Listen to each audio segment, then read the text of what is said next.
Bismillahirrahmanirrahim. Assalamualaikum warahmatullahi wabarakatuh. Alhamdulillahirabbil alamin. Assalatu wassalamu ala sayyidina Muhammadin wa ala alihi wa sahbihi ajma'in. Subhanaka la ilma lana illa ma 'allamtana innaka antal alimul hakim. Wa la haula wa la quwwata illa billahil aliyyil azim. Alhamdulillah, puji syukur kita pada Allah Subhanahu Wa Taala yang mana pagi ini dapat kita laksanakan, iaitu meneruskan kuliah duha sebagaimana yang tak lazim diadakan. Maka pada hari ini dapatlah giliran saya pula untuk menjalankan tugas menyampaikan kuliah duha ini. Jadi pada hari ini saya akan menyampaikan kuliah doa ini, iaitu mendisiplinkan diri. Dalam kata lain ialah adab terhadap diri sendiri. Jadi sebagai telah kita maklum bahasanya adab ini banyak dalam Islam kita ini. Adab terhadap kedua ibu bapa, adab terhadap guru, adab terhadap orang tua, dan adab terhadap adik-beradik, adab terhadap jiran dan tetangga. Jadi banyak lagi adab-adabnya. Tapi saya pilih satu adab hari ini adalah adab terhadap diri sendiri, dengan katanya adab mendisiplinkan diri kita. Jadi kita selaku orang Islam dan seorang Muslim hendaklah yakin dengan sungguh-sungguh bahawa kebahagiaan dunia dan akhirat itu adalah terhenti kepada terhenti di atas jauh manakah jauh manakah yang dia dapat mendisiplinkan dia, yang dia dapat menjaga dia, yang dia dapat mengaturkan dia, yang dia dapat mengawalkan dirinya, iaitu dengan membersihkan serta mempertikatkan mutu kehidupan kita selaku orang Islam sehari-hari. Sebagaimana juga hendaklah dia yakin bahawa kecelakaan yang berlaku atas diri seorang manusia itu bergantung kepada kejahatan yang telah berlaku atasnya, seperti kekotoran dan keburukan yang terjadi atas dirinya itu sendiri. Ini adalah satu dasar, katanya ini adalah satu berdasarkan kepada beberapa potong ayat Al-Quran Al-Karim. Bismillahirrahmanirrahim. Qad aflaha man zakka wa qad khaba man dassaha. Jadi surah Asy-Syamsu ayat ke-9, yang berarti sesungguhnya berjayalah, katanya, orang yang menjadikan dirinya itu yang dia bersih, bertambah bersih. Asal mulanya dirinya sudah bersih dah, kaman dia lengkapi dengan kedisiplinan diri pula, maka mengatur diri pula, maka bertambah bersihlah dia. Dengan bersih dengan apa tu? Dengan iman. Bersih dengan apa lagi? Dengan amal kebajikan. Jadi untuk membersihkan diri kita selaku orang Islam ini hendaklah pertama sekali dengan iman, yang kedua dengan amal-amal kebajikan kepada Allah Subhanahu Wa Taala, dan amal-amal yang kita lakukan untuk apa dah? Untuk sesama manusia. Dan sesungguhnya hampa, katanya, kosong, tak ada apa-apa orang yang menjadikan dirinya itu tidak bersih, mengisi dirinya dengan apa? Dengan sebab kekufuran yang berlaku ke atas dirinya, dengan sebab kekufuran dan maksiat yang terjadi atas dirinya.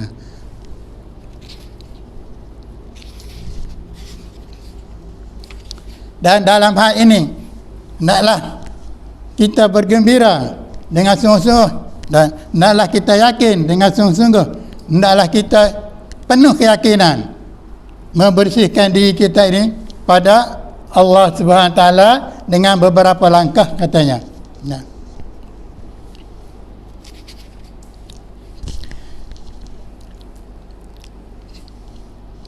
jadi selaku kita umat Islam, dan sesungguhnya orang mukmin tu bila melakukan satu dosa terlekat satu titik hitam di hatinya. Jadi berlaku satu dosa, maka lekat di hatinya titik hitam. Jika dia dapat bertobat dan dia bertobat dengan sungguh-sungguh dan berhenti daripadanya, maka hatinya pula digilak cerah. Seandainya dia sudah berlaku satu dosa, kemudian dia bertobat dengan sungguh-sungguh, dengan taubat nasuha, maka Allah Ta'ala mohon ampun kepada Allah Ta'ala, dan seolah hatinya digilak cerah. Dan jika ditambah dosa mula, maka bertambah besarlah titik hitam itu tadi. Jadi seandainya melakukan dosa, dia bertaubat dengan Allah Ta'ala, minta kampunan kepada Allah Ta'ala, dan Allah Ta'ala beri taubat padanya, maka hatinya cerah jelita, bersih semula. Kemudian diisi pula dengan dosa lain, maka bertambah hitam hatinya, hingga akhirnya menutup semua hatinya itu. Jadi seandainya berlaku dosa besar, walaupun dosa kecil, maka hitam hatinya, bertambah hitam, tambah hitam. Itulah yang dikatakan al-rana. Ayat Allah SWT berfirman dalam surah Al-Mutaffifin ayat 14. Kalla bal rana ala qulubihim ma kanu yaksibun. Sebenarnya pada ayat kami, pada ayat Allah SWT ni, tidak ada cacat segalanya. Jadi Allah Ta'ala jadikan kita selaku umat Islam, umat manusia, dan di dunia selaku hamba Allah di dunia ni tak ada sikit pun cacat, comel belaka, molek belaka. Bahkan mata hati mereka yang telah selaputi kekotoran. Jadi tergantung diri sendiri itulah untuk mengisinya. Sama dia mengisi dengan kebersihan, dengan suci bersih, sama isi dengan kekotoran. Yang selaput kotoran dosa-dosa, maka dia melakukan satu dosa, maka diselaputilah hatinya dengan kekotoran. Dengan sebab itulah, dengan sebab ada, dengan sebab apa? Dengan sebab perbuatan kufur dan maksiat itu. Begitu yang mereka lakukan. Kemudian katanya lagi, di antara hendaklah kita membersihkan diri kita daripada yang tadi, hendaklah menyuburkan nilai-nilai mutunya itu dengan iman dan takwa pada Allah Subhanahu wa Ta'ala. Jadi apabila kita dapat membersihkan diri, maka menjauhkannya pula daripada perkara-perkara yang merosakkan, terutama kali merosakkan seperti akidah yang salah dan sebagainya. Kemudian dalam menjalankan tugas islah ini, untuk membersihkan diri kita tadi, untuk membersihkan kita tadi, hendaklah kita minta dibiasakan diri kita tadi supaya menjadikan sentiasa bersih dan suci. Hendaklah diikuti dengan beberapa langkah katanya. Pertama sekali adalah taubat. At-taubah bahasa Arab. Jadi taubat. Apa dia taubat? Itu.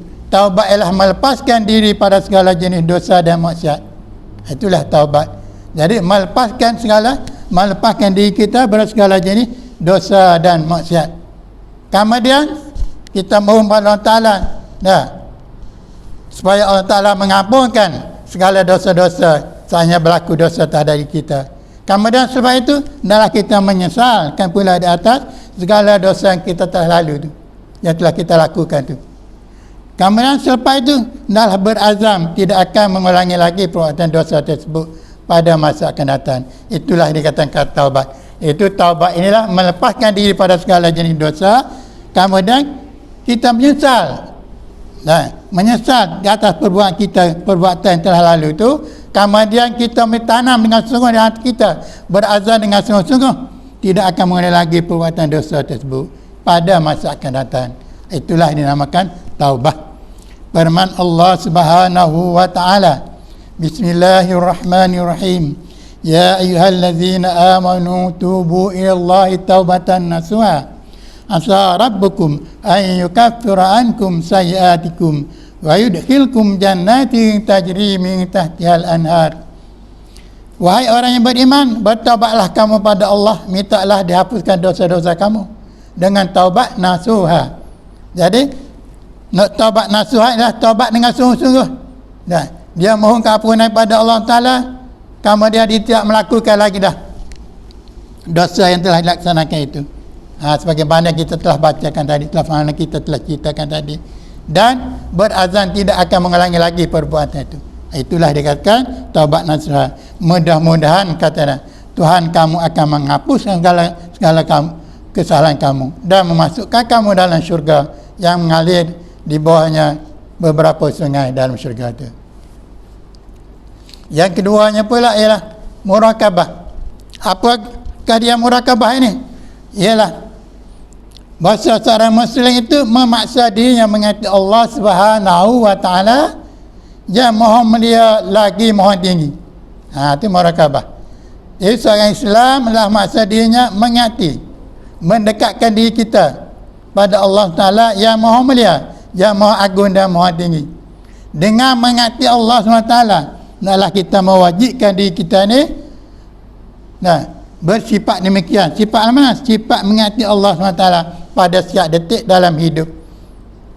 Hingga tidak terasa lagi katanya bahasa Allah Ta'ala itu sentiasa memperhati. Hendaklah kita sentiasa terasa di hati kita bahawasanya dia Allah Subhanahu Ta'ala itu sentiasa melihat kita. Segala gak-gi, segala tingkah laku kita kerja kesehari ini adalah dilihat oleh Allah Ta'ala, diperhatikan oleh Allah Ta'ala. Itulah kita tanamkan dalam jiwa kita, itu sifat murakabah, mendekatkan diri kita dengan Allah Subhanahu Ta'ala.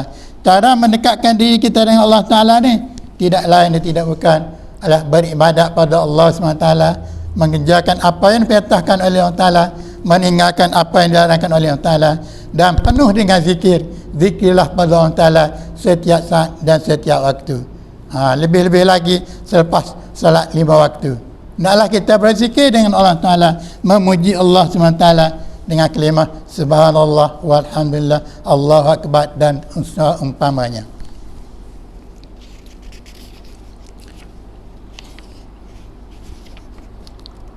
Dan yang ketiga pula muhasabah.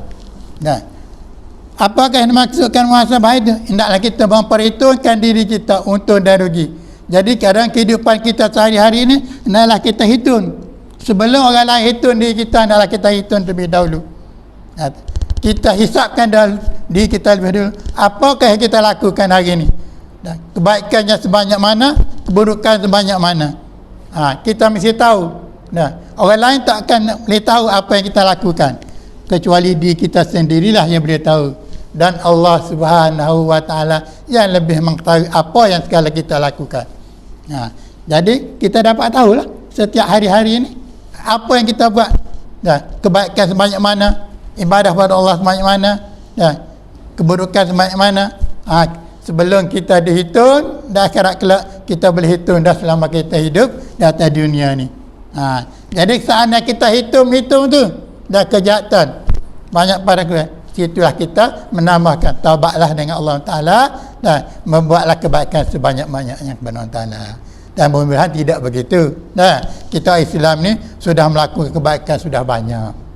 Kejahatan tu boleh dikatakan yang berlaku tu yang tidak disedari. Itulah kita tahu. Kecuali hak disedari dia lakukan juga, terserah pada dia lah. Mudah-mudahan dia bertaubat dengan Allah SWT. Kemudian kata lagi,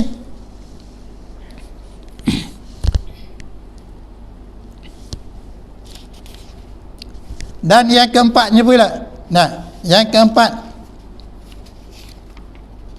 mujahadah. Jadi pertama at-taubah, yang kedua murakabah, yang ketiga muhasabah, yang keempat ialah mujahadah. Mujahadah. Seorang Muslim adalah mengetahui bahasanya musuh yang paling kuat sekali ialah nafsu. Inilah kita seorang Muslim, dan ujian dan cobaan yang berlaku pada diri kita ya nafsu. Nafsu ni ada di mana-mana dalam tubuh badan kita. Setiap saat kita bergerak maka dia ada dalam tubuh kita. Walaupun kita tidak bergerak, dia ada dalam tubuh kita. Inilah musuh yang paling ketat, yang paling kuat sekali kita menghadapi. Kita sebagai orang Muslim ialah nafsu. Nafsu di mana? Ia berada dalam diri kita. Ia sangat cenderung kepada kejahatan. Apabila sebut nafsu ni tak lain dan tak bukan dia cenderung kepada kejahatan. Jadi kita kena lawan sungguh-sungguh. Seandainya hati kita nak melakukan kebaikan tapi timbul perasaan tak sahlah lagi. Seandainya sebagai contoh, hari ini aku nak bagi sedekah jariah untuk membinakan masjid. Maka timbul di hati kita nafsu tak comel, tak tahu lagi lah biasa. Ini benda tak comel. Ni makna nafsu ya tak comel, menghalangi kita. Jadi kita kena lawan. Seandainya timbul perasaan kita, hari ni juga kita kena bagi. Kita untuk kebaikan Allah, pada Allah, kebaikan kita bersama, dan dia beribadat pada Allah SWT. Dan dia ni nafsu ni lari pada kebajikan dan tiasa menyuruh buat keburukan. Itu dah kaedah dia. Itulah kaedahnya nafsu-nafsu ni. Tujuan kebaikan tu sikit. Dia seret juga diri kita untuk keburukan. Jadi sebab itulah kita lawan nafsu ni dengan sungguh-sungguh dan dengan sungguh-sungguh, bukan sedikit-sedikit. Dan tolaklah demi tolak seandainya timbul perasaan yang bukan-bukan yang untuk membuat keburukan, hendaklah kita tolak dengan sepenuhnya. Sebagaimana firman Allah Subhanahu wa taala surah Yusuf ayat 53, wa ma ubarri'u nafsi innan nafsa la'amarata bisu'i. Dan tiadalah aku menyatakan, Nabi Yusuf kata, dan tiadalah aku menyatakan diriku biasa daripada dan tiadalah aku lebih menyatakan diriku bebas daripada kesalahan. Jadi Nabi Yusuf dia tak mengaku bahasa diri dia tu bebas kesalahan. Dia laku hamba Allah, manusia. Tak silap dah, tak salah mesti itu lagi Nabi lagi Rasul. Dan sesuatu nafsu manusia tu sangat menyuruh melakukan kejahatan. Jadi nafsu ni tak kira manusia biasa ke, Nabi ke, maknanya ada. Tapi Nabi dia maksum, dah tak kena dosa. Lain dengan kita selaku hamba Allah SWT ya biasa. Kita lah mutasyarik. Nabi dia maksum dah lepas dah benda tu. Kemudian kita selaku muslim hendaklah mengetahui dan menjauhkan diri kita, bermujahadah memerangi nafsu tadi, melawan dengan sungguh-sungguh serta berazam mengatasi kehendak nafsu tadi dengan berbagai cara, berbagai helah. Mana kita tolaklah sebagaimana ada tisan daripada hati berita comel benda buruk, hendaklah kita tolak. Lepas tu kita zikrilah astagfirullahalazim. Tu benda tadi tu tak molek. Ya Allah, apalah segala dosaku, dosa hati aku tadi tu. Benda tu tak comel dah. Aku beristighfarlah kepada Engkau ya Allah dengan sungguh-sungguh. Moga apa daripada Allah SWT. Dan mudah-mudahan kuliah saya pada hari ini dapat merimpak pertama sekali untuk diri saya sendiri dan juga pada dan saudara-saudara kita. Dan pada tahun baru ni, sebab itulah saya memilihkan Ma'al Hijrah ni untuk apa dia?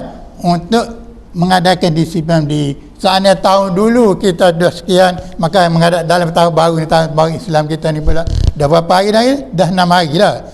Kita disiplinkan diri kita tingkatkan diri kita beribadat pada Allah dengan sungguh-sungguh berbanding dengan tahun yang lepas. Mudah-mudahan segala amal ibadah yang kita kerjakan di tahun yang lepas, dia yang tahu akan datang ini diterima oleh Allah Subhanahu wa taala. Amin ya rabbal alamin. Wallahu a'lam.